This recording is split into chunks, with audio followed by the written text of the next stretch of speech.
The following program does not offer personal medical advice.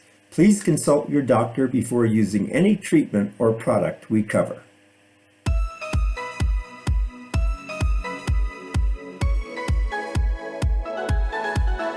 Welcome to Go to Health Media with your host, Jonathan Marks. We provide a welcoming environment where experts educate you on important health topics, answer your questions, and provide information from which you can benefit in consultation with your doctor. You can visit and subscribe to the show at gotohealthmedia.com. And now, here is Jonathan Marks. Hello, everyone, and welcome back to another show for Go to Health Media. My name is Jonathan Marks. Welcome. We're glad you're here with us today. I didn't know this. Did you know that there are 48 million caregivers in the U.S.? That's 1 in 7 of us. Amazing individuals who provide for parents, children, disabled friends, or relatives. Unfortunately, it can be a stressful job. 40% say they rarely feel relaxed. 60% say caregiving has increased their levels of stress, and caregiving can feel isolating when you're stuck at home or in an institution. Half of adult caregivers have avoided a personal trip with their care recipient due to the difficulties involved. But wait, help is on the way. Vacations with your loved ones can create memories that last a lifetime, but you need the right resources and know-how to ensure smooth travel. Today, we are presenting a caregiver's guide to travel. Our guest is an AARP Caregiving Expert who is sharing how to plan ahead and create an incredible vacation for both caregivers and their recipients. Allow me to introduce Amy Goyer, AARP's National Family Caregiving Expert.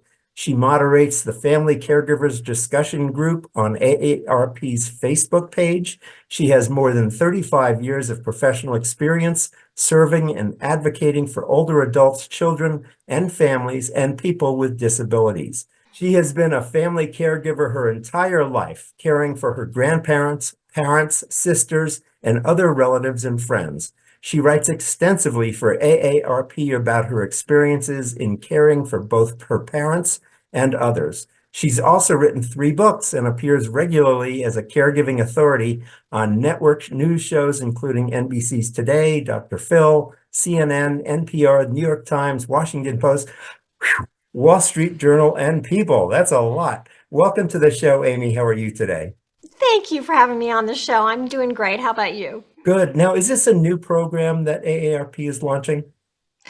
AARP has had caregiving as a high priority for many years. I've been in this role for over 15 years, and I think the thing is, we have so many family caregivers, and family caregivers need support. We are the backbone of the long-term care system, but many times we are isolated. We are not getting the support that we need. It can be detrimental to the caregiver, and so it's something that we look at all the various issues of caregiving, and travel is just one of the latest things we've taken a look at. I never would have thought of travel. Why is it so important for caregivers and their loved ones to take trips together? Because usually I think of caregivers stuck at home.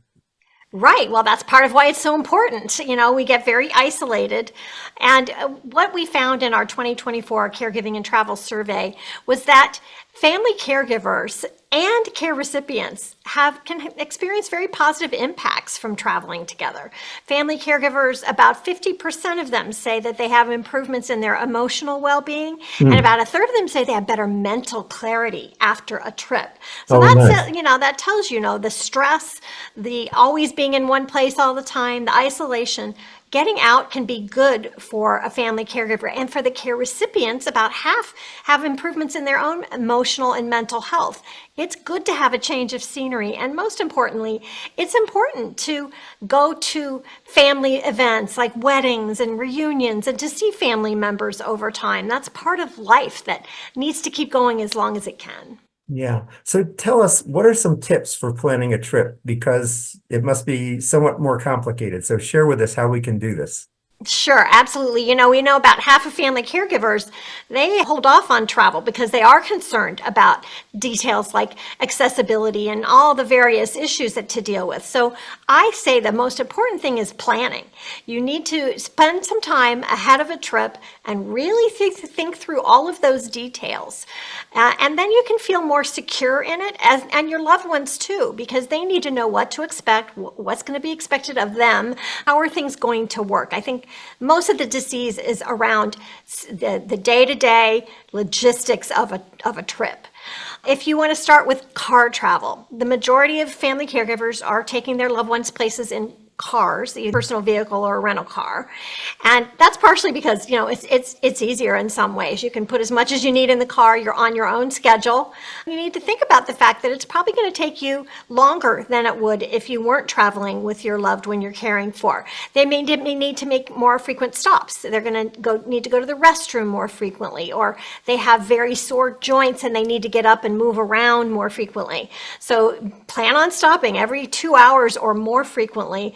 Look along the route and see where there are accessible bathrooms. Logistically, where are we going to park? How are we going to do these certain things? Are there certain dietary needs that my loved one needs? How are we going to make sure they get the food that they need along the way? And then, think about their comfort. In addition to getting up and stretching when they need to, maybe an extra pillow or a blanket, in the car or on the airplane, really. And then thinking about, okay, maybe they are going to be more content on this trip if they are listening to their favorite radio show or their audio book, or maybe listening to their favorite music. You might have headphones for them to do that, so that then you can be listening to something else in the front seat while they're in the back seat, or on an airplane, you can be watching a movie while they listen to something else. That actually goes a long way for making the trip go faster and making everyone more comfortable. So you just described traveling by car. Is it possible, or is it feasible to travel by airplane as well? Absolutely. I traveled with both my parents on airplanes and my sister. My grandparents did not travel on airplanes, but they traveled on the train. The key things with airplane travel is to think about navigating the airport. Sometimes family caregivers will, if they have options of what airport to fly out of, they'll fly out of a smaller, less complicated airport, if that's a possibility. If you can get wheelchair assistance at the airport, it'll keep your loved ones from getting worn out. It'll make it easier for you to deal with carry-on luggage and tickets and all of those things.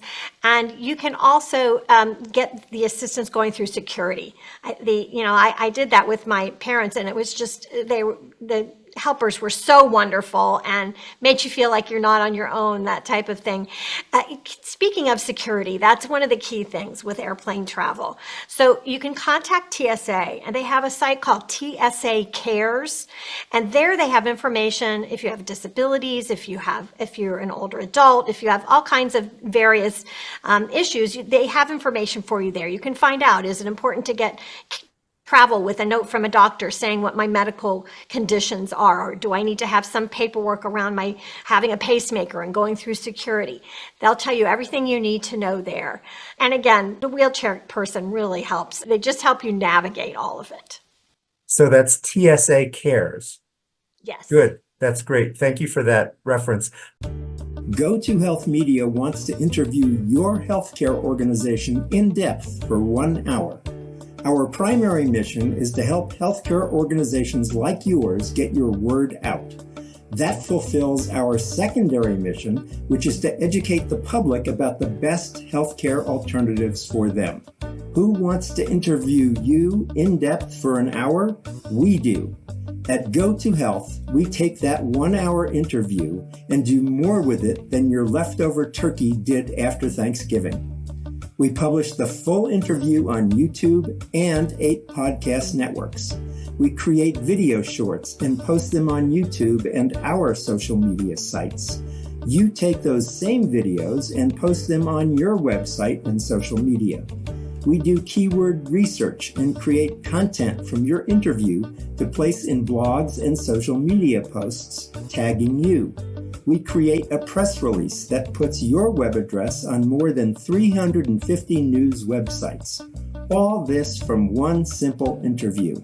Our efficiency and success at social media makes this affordable. We can do this once, or we have a 6-month program where we repeat the cycle. Who else will do this kind of marketing for you? Go to Health Media will. Schedule a no-cost consult with us today at gotohealthmedia.com. If I have a relative or I'm taking care of somebody who has dementia, is that safe to travel with somebody with dementia, or what guides or tips would you recommend for me? Well, a lot of it depends on what stage of dementia they're in. I certainly traveled a lot with my dad when he had Alzheimer's and he was in the earlier stages. You know, he was still needed a lot of extra help and everything, but he could do it. Later stages, I wouldn't have done that. So you're going to think about a person, you're going to think about their comfort and their ease with change. Can be hard for someone with dementia. You're going to be thinking about, okay, what do they need to feel safe and secure? Maybe the routine, very important to maintain bedtimes and nap times or anything, you know, the daily routine, when you eat meals, that type of thing. As much as you can stick to the routine, the better. For my dad, my mom was his North Star. So as long as she was around, he might ask a lot more questions, but he was okay, you know. And it might be he had a service dog who also served in that capacity. I heard from a caregiver where she and her family rented a beach house and her dad had dementia, and he did pretty well, various challenges, but he had a dog who was a pet who was very important to him, and all week he worried about that dog and asked about the dog. So they knew the next trip they took, they had to bring that dog along. So think about what is important to them. Maybe they have certain things that make them feel kind of calm, safe, watching a certain TV show, listening to a book on tape, maybe certain type of magazines. My dad always had the sports page. That seemed to just be a sense of security for him. So think about those things, and then think about safety. Someone with dementia may have concern about where should I be? Where should I be going? My dad was always asking that question, and they may try to go. They may feel like it's time to go home, and Yes. they may try to leave, and they might get lost. So you want to think about the safety measures. I'll tell you a quick story. I was staying in a hotel once, and I walked into the lobby, and there was a gentleman walking around, and clearly he was disoriented and scared and confused. And I could tell pretty quickly he had dementia because of my experience working in this field and taking care of my dad. But the hotel staff were pretty young. They didn't have experience with this. They really didn't know what to do. So I was helping out. They eventually figured out what room he was staying in, and his son was asleep. He thought his father was asleep. His father got up and left the room, and he didn't wake up. So I talked to him about, you can use technology, can be very helpful. You can travel with a floor mat alarm, which is not that hard to throw in the car. And then you put it by the door of the hotel room, and then that alarm's going to go off the minute their feet touch it if they're going out of the door. Or you could put a motion sensor alarm. They should have some kind of identification, like a wrist bracelet, something like that, so that if they do get lost, someone helping them can know, who they are, who to call, how to find that information out. You might also think about other safety factors, whether you have dementia or not. There may be mobility issues. So if you're staying in a family member's house, let's say, they may not be used to having someone with mobility concerns staying there. So they may not have grab bars in the bathroom, or they may have a lot of stairs or too much furniture to move the walker around in. So think about those things ahead of time, talk to them. My sister had a condition that was very hard for her to travel and mobility issues. So when we all gathered for my mom's memorial service, we got her a hotel room, and it was an accessible hotel room. She was much more comfortable than she would have been at my cousin's house that had a lot of stairs and not the bathrooming and all of those types of things that she needed. So think about, the details can really make a big difference in how you enjoy it as the caregiver, and also how the recipients enjoy it. Thank you for all that. That was just fabulous. Very, very informative. So you just mentioned at the end there, and I wanted to ask you about this. What are the benefits of having accomplished this? What does everybody feel? You've gotten out of the house, you've had a successful trip, whether maybe I'm sure there'd be challenges, whatever, but what feelings do people have when they return home after having had one of these trips? Well, we hear that caregivers have, improved emotional well-being, and it can be very good for your mental health, but it can also be physically tiring. So it's important to think about, when you come back, planning some downtime. when you're back home with your loved one. Let's not have a doctor appointment the next day. Let's have a few days at home where we don't go anywhere. Maybe you get a break and you have someone else, family member or paid caregiver, come in and take care of your loved one so you can sleep for a couple of days.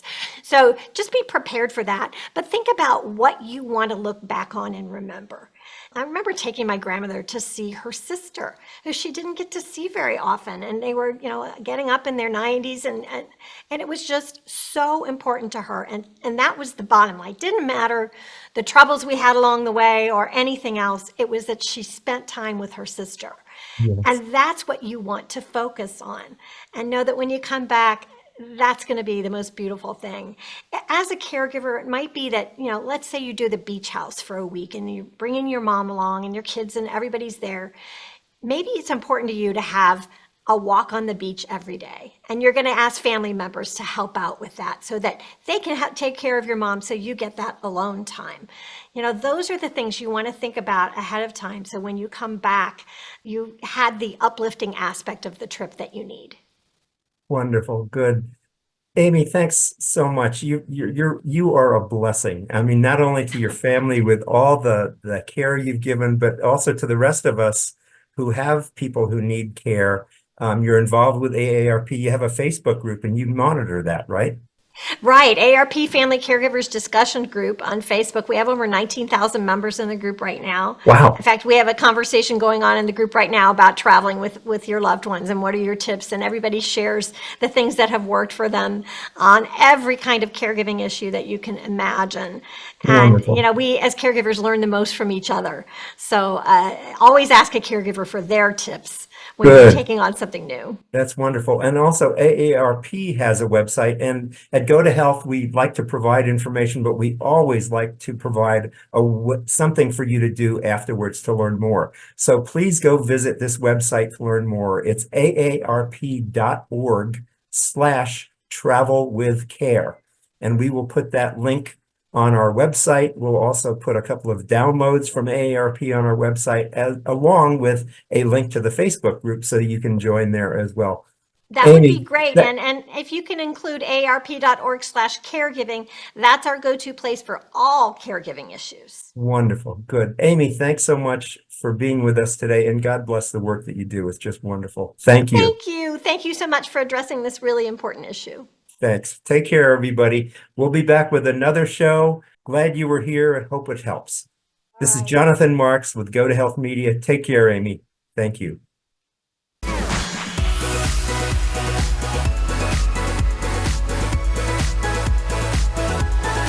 Thank you for tuning in this week to Go to Health Media. Be sure to join Jonathan Marks and another health expert next time.